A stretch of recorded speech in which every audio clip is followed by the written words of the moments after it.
ಆ hybrid music ಮಾಡೋದು ತುಂಬ ಕಷ್ಟ.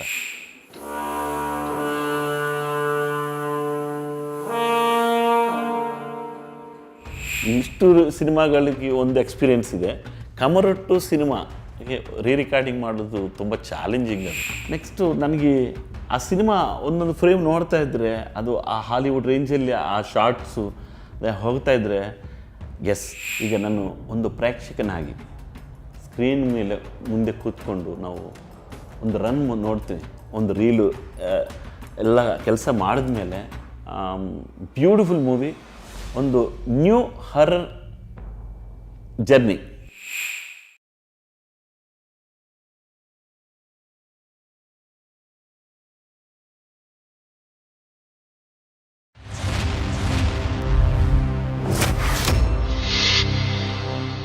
ನಾನು ಆಲ್ಮೋಸ್ಟ್ ಒಂದು 345 ಮೂವೀಸ್ ತನಕ ಕೆಲಸ ಮಾಡಿದ್ದೀನಿ as a keyboard player and rhythm programmer ಆಗಿ.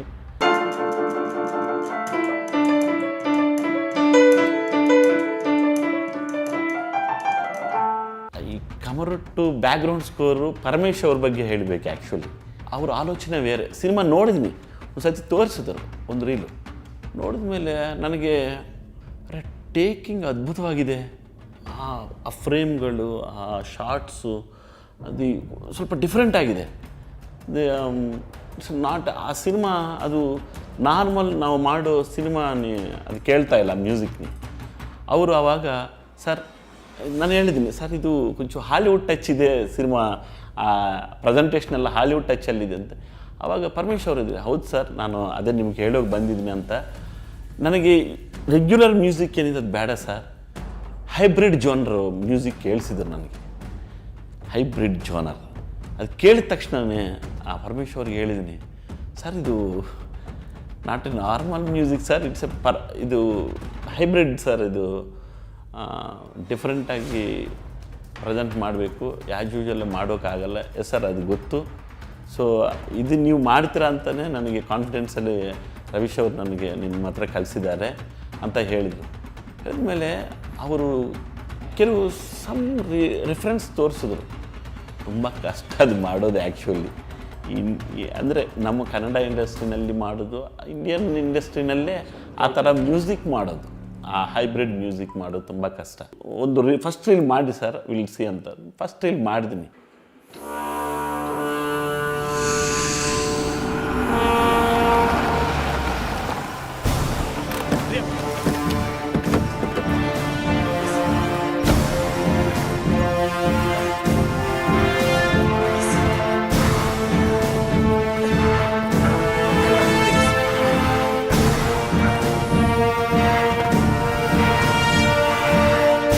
ಪರಮೇಶ್ ಅವರು ಹೇಳೋ ಡೀಟೇಲಿಂಗು ತುಂಬ ಕ್ಲಿಯರ್ ಕಟ್ ಆಗಿದೆ.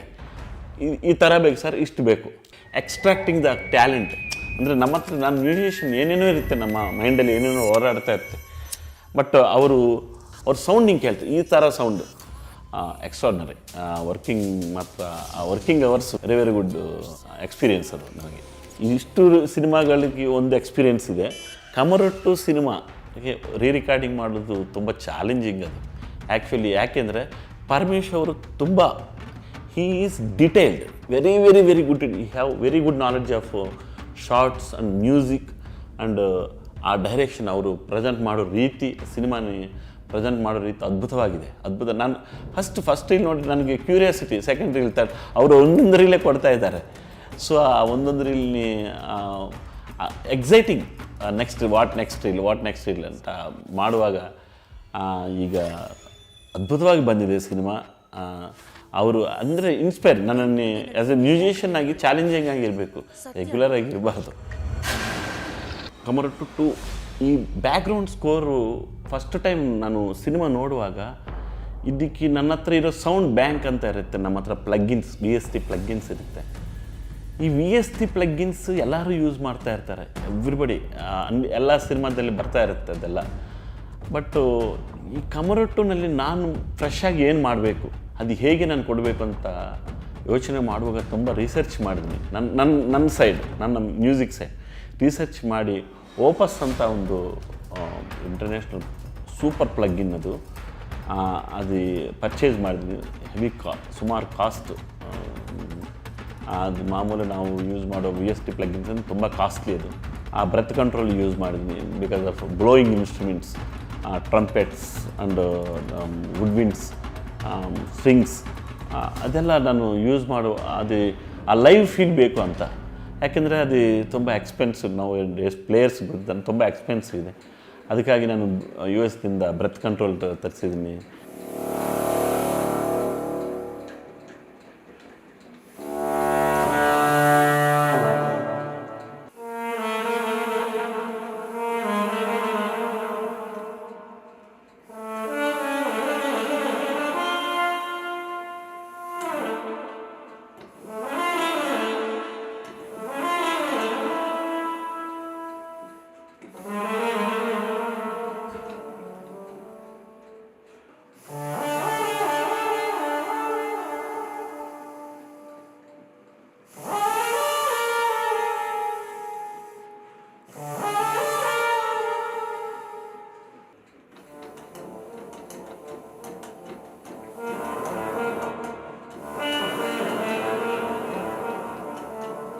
ಓಪರಾಸ್ ಆ್ಯಂಡ್ ಹೈಲಿ ಕೋಯರ್ಸ್ ಅದೆಲ್ಲ ನಾವು ಸ್ಪೆಂಡ್ ಮಾಡೋಕ್ಕೆ ಇಂಡಿಯಾದಲ್ಲಿ ಅಷ್ಟು ಸ್ಪೆಂಡ್ ಮಾಡೋಕ್ಕಾಗಲ್ಲ. ಅದಕ್ಕಾಗಿ ನಾನು ಓಪಸ್ ಅಂತ ಒಂದು ಫುಲ್ ಸಿರೀಸ್ ತಗೊಂಡಿದ್ದೀನಿ. ಮ್ಯೂಸಿಕಲ್ಲಿ ಚಾಲೆಂಜಿಂಗ್ ಇತ್ತು, ಅದೇ ವಿಷಯದ ಟೈಮಿಂಗ್ಸಲ್ಲಿ ಚಾಲೆಂಜಿಂಗ್ ಇತ್ತು. ಯಾಕೆಂದರೆ ಅವರು ಮಾಡಿಸ್ಕೊಂಡು ಕೆಲಸ ತಗೋ ರೀತಿ ಇದೆ ತಾನೆ ಅದ್ಭುತ. ಟೆಕ್ನಿಷಿಯನ್ಗೆ ನೋವಾಗಬಾರ್ದು, ಪ್ರೆಷರ್ ಆಗಬಾರ್ದು, ಯಾವಾಗ ಫ್ರೀ ಇದ್ದರೂ ಆವಾಗನೇ ಮಾಡಿಸ್ಕೋಬೇಕು ಅಂತ. ಎರ್ಲಿ ಮಾರ್ನಿಂಗ್ ನನಗೆ ಎರ್ಲಿ ಮಾರ್ನಿಂಗ್ 5 o'clock ಅಂದರೆ ತುಂಬ ಇಷ್ಟ. ಎರ್ಲಿ ಮಾರ್ನಿಂಗು ಅಲ್ಲಿ ನನಗೆ 3 o'clock ತನಕ ಬೇರೆ ಸಿನಿಮಾ ಮಾಡ್ತಾ ಇರ್ತೀನಿ. 5 o'clock to 10 o'clock ವರ್ಕ್ ಆಗೋ ವಿಷಯ ಇದೆ. ಅವರು 5 o'clock ಕೇಳಿದರೆ 4:45ಗೆ ಬರ್ತಾಯಿದ್ರು early morning. Kamarottu cinema work experience ಬಗ್ಗೆ ಹೇಳಬೇಕಂದ್ರೆ, ನಾನು ಎಷ್ಟೋ ಸಿನಿಮಾಗಳು ಮಾಡಿದ್ದೀನಿ. ಅಷ್ಟು ಸಿನಿಮಾಕ್ಕಿಂತ ಒಂದು ಹೊಸ ಪ್ರಯೋಗ ಮಾಡೋಕ್ಕೆ, ಸೌಂಡಲ್ಲಿ ಪ್ರಯೋಗ ಮಾಡೋಕ್ಕೆ ತುಂಬ ಅವಕಾಶ ಕೊಟ್ಟಿದ್ರು ಪರಮೇಶ್ವರ್. ನೆಕ್ಸ್ಟು ನನಗೆ ಆ ಸಿನಿಮಾ ಒಂದೊಂದು ಫ್ರೇಮ್ ನೋಡ್ತಾ ಇದ್ದರೆ ಅದು ಆ ಹಾಲಿವುಡ್ ರೇಂಜಲ್ಲಿ ಆ ಶಾರ್ಟ್ಸು ಹೋಗ್ತಾಯಿದ್ರೆ ಎಸ್ ಅವರು ಓಕೆ ಅಂದರು. ಇಲ್ಲ ಅದು ಓಕೆ ಅಲ್ಲ, ಇನ್ನೂ ಮಾಡಬೇಕು ಅಂತ ನನಗೆ ಆ ಸಿನಿಮಾ ಇನ್ಸ್ಪೈರ್ ಮಾಡಿ ಕೇಳ್ತಾ ಇದೆ.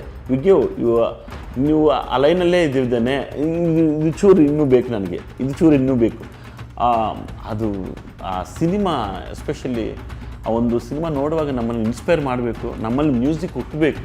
ಎವ್ರಿ ಶಾರ್ಟ್, ಎವ್ರಿ ಸೀನ್ ಆ ಮೂಡು ಕಮರೊಟ್ಟು ಇನ್ಸ್ಪೈರ್ ಮಾಡಿದೆ ನನ್ನ ಸಿನಿಮಾ. ಈಗ ನಾನು ಒಂದು ಪ್ರೇಕ್ಷಕನಾಗಿ ಸ್ಕ್ರೀನ್ ಮೇಲೆ ಮುಂದೆ ಕೂತ್ಕೊಂಡು ನಾವು ಒಂದು ರನ್ ನೋಡ್ತೀವಿ, ಒಂದು ರೀಲು ಎಲ್ಲ ಕೆಲಸ ಮಾಡಿದ ಮೇಲೆ ಬ್ಯೂಟಿಫುಲ್ ಮೂವಿ, ಒಂದು ನ್ಯೂ ಹರರ್ ಜರ್ನಿ ಅಂತ ಯಾಕೆ ಹೇಳಿದ್ದೀನಿ ಅಂದರೆ, ಅದು ಸಸ್ಪೆನ್ಸ್.